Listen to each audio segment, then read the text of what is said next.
গৌৰৱ গগৈৰ নিচিনা তথাকথিত হিন্দুৱে হয়তো গো মাংস টাচ কৰিব পাৰে, আমি কৰিব নোৱাৰোঁ। গৌৰৱ গগৈ ডাঙৰীৰ নিচিনা তথাকথিত হিন্দুৱে, তেখেত বৰ্তমান হিন্দু হয় নে নহয় মই নাজানো, গতিকে মই তথাকথিত শব্দটো ইণ্টেনশ্যনেলি কৈছোঁ। তথাকথিত গৌৰৱ গগৈৰ নিচিনা হিন্দুৱে গো মাংস হয়তো টাচ কৰিব পাৰে। আমি ইয়াত থকা বিজেপি RSSৰ কোনো ব্যক্তিয়ে গো মাংসলৈকে আমি চাবও নোৱাৰোঁ, কাৰণ গো মাতাক আমি পূজা কৰোঁ। গতিকে তথাকথিত হিন্দুৱেহে এই কথা ক'ব পাৰে, তেওঁলোকৰ পাৰ্টিৰ ক্ৰিমিনেলক যাতে বচাব পাৰে। এই কামবিলাক কোনে কৰিছে সকলোৱে জানে। মই আকৌ কৈছোঁ, যিসকল ভাল হিন্দু, যিসকলে গো মাতাক পূজা কৰে, তেওঁলোকে গো মাংস চুব নোৱাৰে, টাচ কৰিব নোৱাৰে, চাবও নোৱাৰে। গতিকে আমাৰ দলৰ কোনো মানুহে বা ৰাষ্ট্ৰীয় স্বয়ংসেৱক সংঘৰ কোনো ব্যক্তিয়ে গো মাংস টাচ কৰি বেলেগ এটা জেগাৰ পৰা বেলেগ এটা জেগাত লোৱাটো ভাবাটো আমাৰ কাৰণে পাপ। এইটো কোনে কৰিব পাৰে? তথাকথিত গৌৰৱ গগৈ ডাঙৰীয়াৰ দৰে হিন্দুৱে সেইটো কৰিব পাৰে। গৌৰৱ গগৈৰ নিচিনা তথাকথিত হিন্দুৱে হয়তো গো মাংস টাচ কৰিব পাৰে, আমি কৰিব নোৱাৰোঁ। গৌৰৱ গগৈ ডাঙৰীৰ নিচিনা তথাকথিত হিন্দুৱে, তেখেত বৰ্তমান হিন্দু হয় নে নহয় মই নাজানো, গতিকে মই তথাকথিত শব্দটো ইণ্টেনশ্যনেলি কৈছোঁ। তথাকথিত গৌৰৱ গগৈৰ নিচিনা হিন্দুৱে গো মাংস হয়তো টাচ কৰিব পাৰে। আমি ইয়াত থকা বিজেপি RSSৰ কোনো ব্যক্তিয়ে গো মাংসলৈকে আমি চাবও নোৱাৰোঁ, কাৰণ গো মাতাক আমি পূজা কৰোঁ।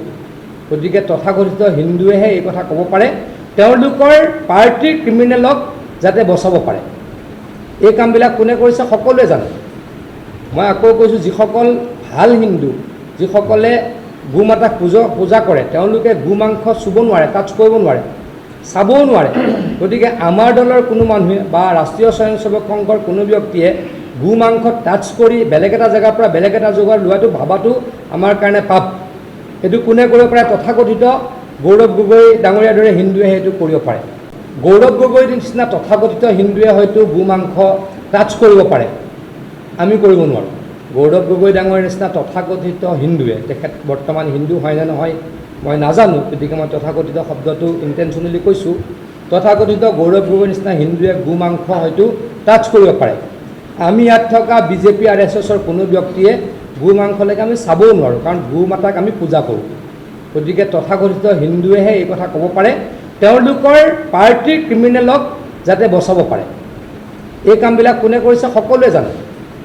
মই আকৌ কৈছোঁ, যিসকল ভাল হিন্দু, যিসকলে গো মাতাক পূজা কৰে, তেওঁলোকে গো মাংস চুব নোৱাৰে, টাচ কৰিব নোৱাৰে, চাবও নোৱাৰে।